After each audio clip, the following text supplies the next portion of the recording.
सर्वांना नमस्कार. या व्हिडिओमध्ये आज आपण इंग्लिश ग्रामर मधील हार्डली वेन या टॉपिकचा अभ्यास करणार आहोत.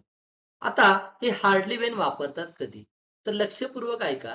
एखादी क्रिया घडते ना घडते तोच दुसरी क्रिया घडली हे दर्शवण्यासाठी आपल्याला हार्डली वेनचा वापर करावा लागतो. आता आपण परीक्षेच्या दृष्टिकोनातून या हार्डली वेन वरती कशा प्रकारचे प्रश्न येतात त्याचा आपण अभ्यास करूया. आता आपण शिकूया हार्डली वेनचा वापर कसा करायचा. परीक्षेमध्ये तुम्हाला एखादं वाक्य दिलं जाईल आणि त्या वाक्यामध्ये हार्डली वेन यूज करण्यासाठी इन्स्ट्रक्शन्स दिले जातील. मग आता हे हार्डली वेन यूज कसं करायचं, त्याचे काही नियम आहेत ते आपण पहिले अभ्यासूया, मग आपण सेंटेन्स कडे वळूया. पहा, प्रथम हार्डली हॅडने वाक्याची सुरुवात करायची आहे. कोणतंही वाक्य तुम्हाला येऊ द्या, एकतर ॲज सून ॲजने सुरू होणार येईल, नो सूनरने सुरू होणार येऊ शकतं किंवा एखादं असर्टिव्ह सेंटेन्स देखील येऊ शकतं, ॲज किंवा वेनने सुरू होणार. मग त्यावेळेस काय करायचं, आपल्याला कोणतंही सेंटेन्स असू द्या, तुम्हाला सेंटेन्स हार्डली वेन मध्ये रूपांतरित करताना हार्डली हॅडने वाक्याची सुरुवात करायची आहे. लक्षात ठेवा, हार्डली हॅड. आणि लक्षपूर्वक ऐका, हॅड नंतर सुरुवातीचा कर्ता लिहून जो सब्जेक्ट आलेला आहे तो लिहायचा आहे. मग कर्ता काय येऊ शकतो?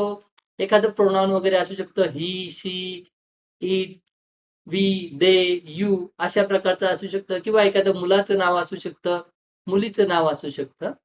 तो कर्ता असणार आहे. त्या कर्त्याच्या नंतर आपल्याला लगेच काय करायचंय, क्रियापदाचं तिसरं रूप लिहायचं आहे. म्हणजे उदाहरणार्थ ईट असेल तर त्याचं तिसरं रूप काय होईल? इटन. ईट, एट, इटन. बरोबर. बघा, पुन्हा एकदा सांगतो, वाक्याची सुरुवात आपल्याला हार्डली हॅडने करायची आहे. त्यानंतर हॅड नंतर लगेच आपल्याला सुरुवातीचा कर्ता लिहून क्रियापदाचं तिसरं रूप लिहायचं आहे. आता पुढे महत्वाचं आहे का, त्यानंतर पहिल्या वाक्यातील उरलेला भाग लिहून दोन वाक्यांच्या मध्ये वेन लिहायचं आहे. दोन वाक्य दिलेली असतील ती आपल्याला वेनने काय करायची आहेत, जॉईन करायची आहेत.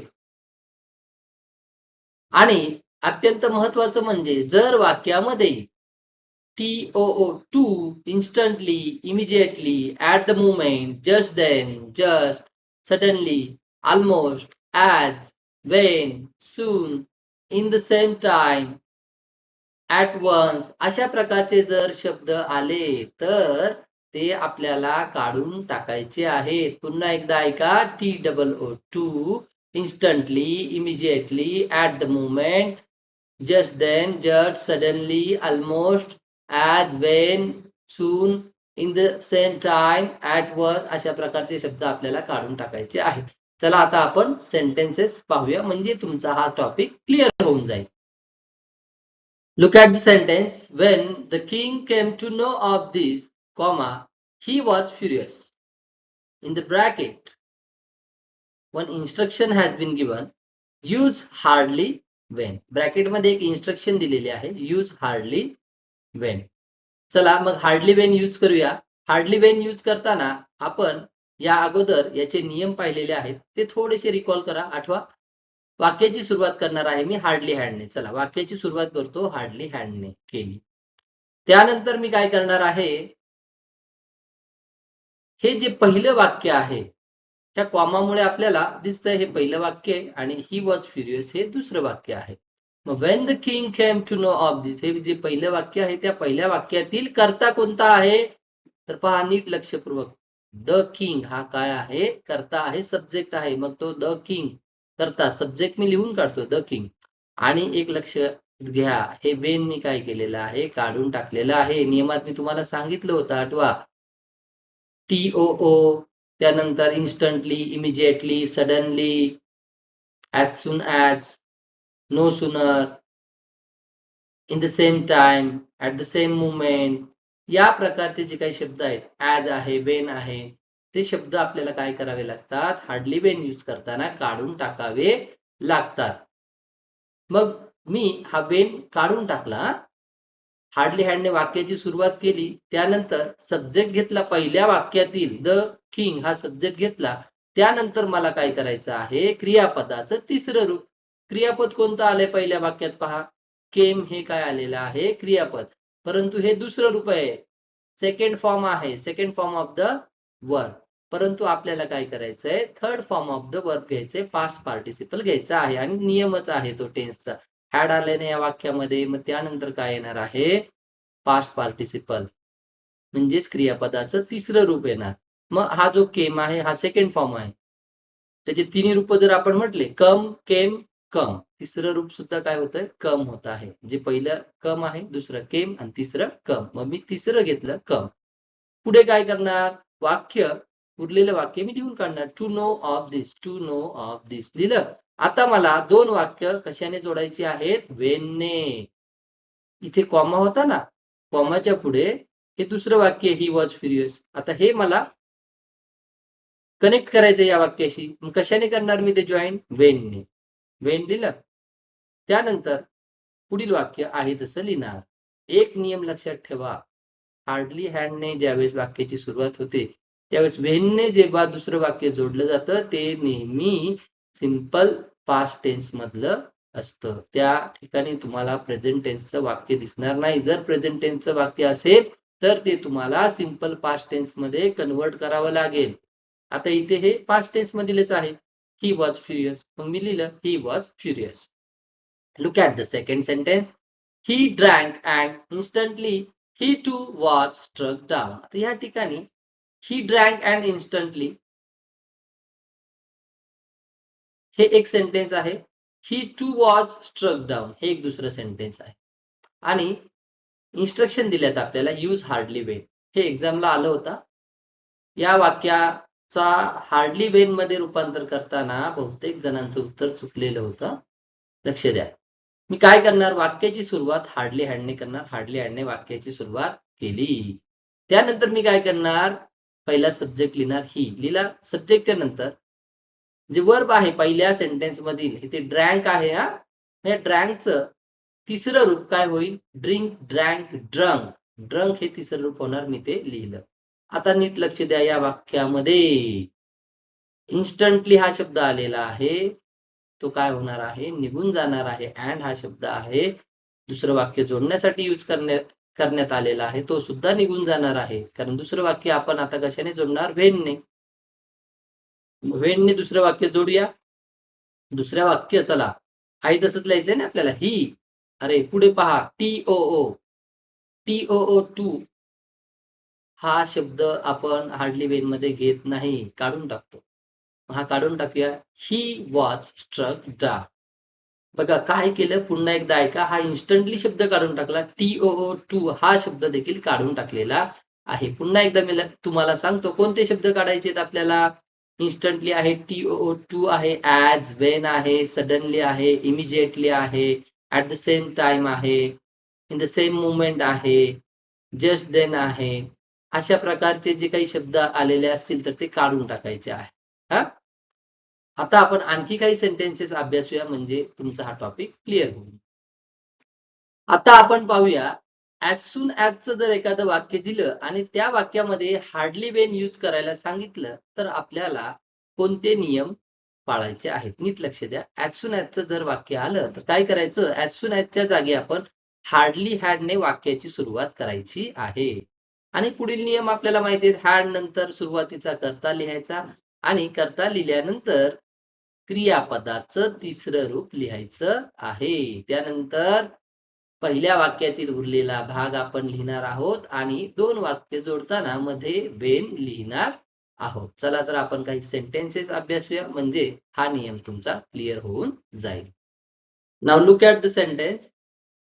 As soon as the teacher entered the class, comma, the students became quiet.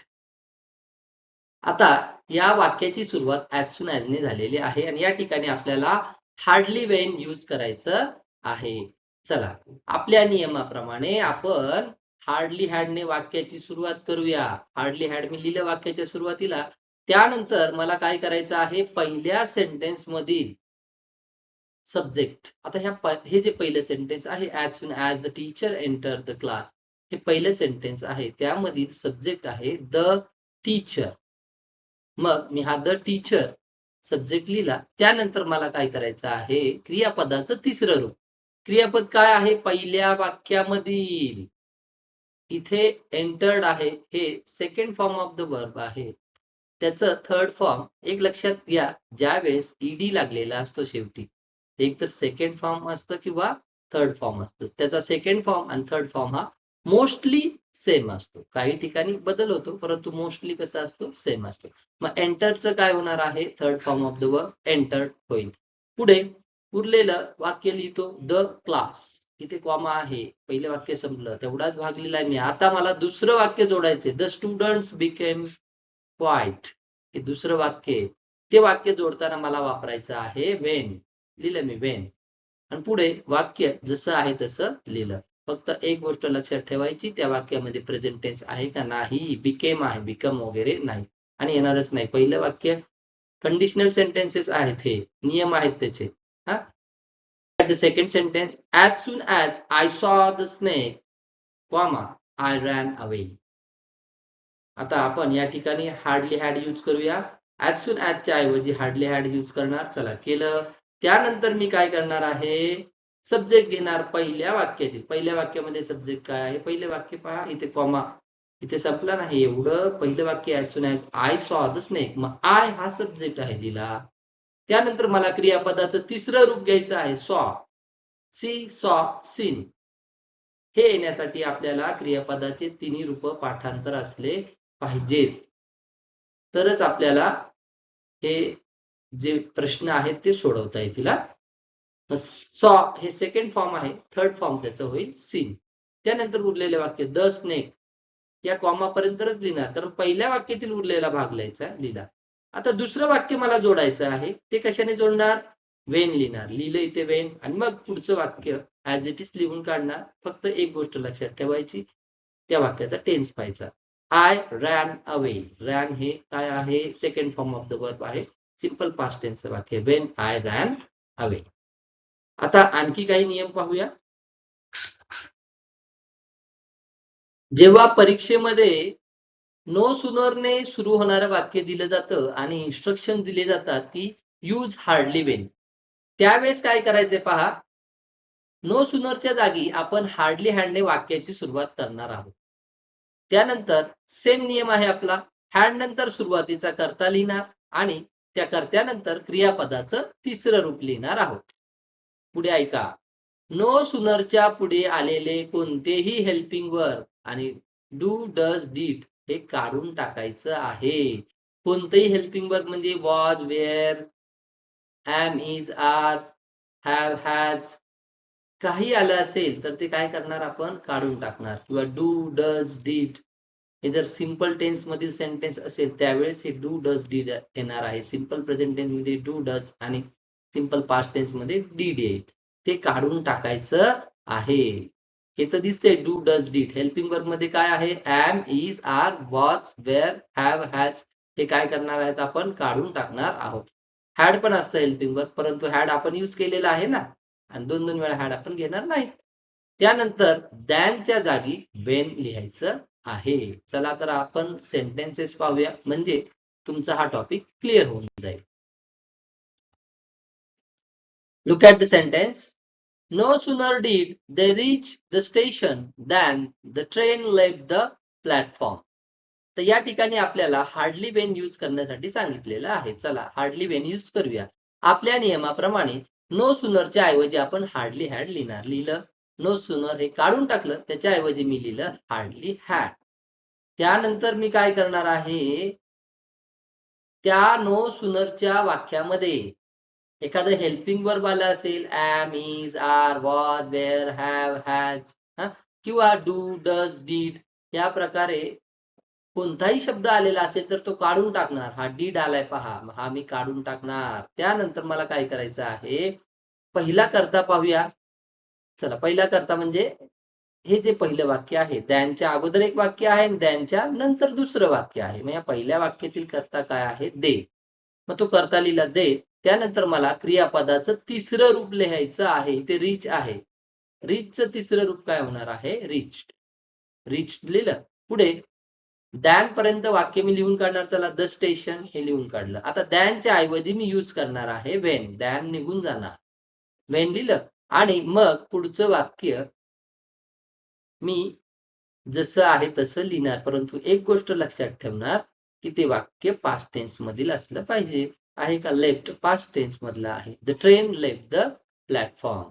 बघा, वर्बचे तिन्ही रूप पाठ असणे खूप गरजेचं आहे. Now look at the second sentence. हे खूप महत्वाचं सेंटेन्स आहे. बहुतेक जणांचे आन्सर असं सेंटेन्स आलं की चुकतं. कुठे चूक करतात ती तुम्हाला सांगतो. आपली चूक होणार नाही याची मी गॅरंटी देतो. No sooner does the bell ring than the students shout. नियमाप्रमाणे मी नो सुनरच्या ऐवजी हार्डली हॅडने सुरुवात करणार. हार्डली हॅडने सुरुवात केली. वाक्यामध्ये आलेलं helping verb am, is, are, was, were, have, has, असेल, do, does, did यापैकी काही असेल ते काढून टाकणार. मग काय आलंय? डज आलेला आहे, तो डज काढून टाकला. त्यानंतर या पहिल्या वाक्यातील सब्जेक्ट काय आहे? The bell. द बेल हा सब्जेक्ट लिहिला. आता पहा, सब्जेक्ट नंतर मला लिहायचं आहे क्रियापदाचं तिसरं रूप. रिंग हे काय आहे? क्रियापद आहे पहिल्या वाक्यातील. त्या रिंगचं तिसरं रूप होणार आहे रिंग, रँग, रंग. रंग होईल. आता पुढे इथेच पहिलं वाक्य संपलेलं आहे. काही वाक्य उरलंच नाही लिहिण्यासाठी. आता दॅनच्या ऐवजी मी काय लिहिणार आहे? वेन लिहिलं. आता त्या पुढील वाक्य जसं आहे तसं, परंतु एक गोष्ट लक्षात ठेवायची, पास्ट टेन्स मध्ये वाक्य असलं पाहिजे. द स्टुडंट्स शाउट हे पास्ट टेन्स मधलं नाही, सिंपल पास्ट टेन्स मध्ये नाही, सिंपल प्रेझेंट टेन्स आहे. मग बघा कसं चेंजेस करतो मी. वेन द स्टुडंट्स हे जे शाउट वर्ब आहे ना, फर्स्ट फॉर्म मधलं सिंपल प्रेझेंट टेन्स दर्शवतं, ते आपल्याला सेकंड फॉर्म मध्ये करावं लागेल. द स्टुडंट्स शाउटेड आणि वाक्य संपलं. पुन्हा एकदा सांगतो, या वाक्यामध्ये नो सुनरच्या ऐवजी मी हार्डली हॅड यूज केलं. त्यानंतर हेल्पिंग वर्ब किंवा डू, डज, डीड अशा प्रकारचे शब्द काढून टाकले. डज काढून टाकला. पुढे मी काय केलं? सब्जेक्ट घेतला द बेल, हा सब्जेक्ट घेतला. वर्बचं थर्ड फॉर्म रिंग हे वर्ब होतं पहिल्या वाक्यातील, त्याचं थर्ड फॉर्म होणार रंग.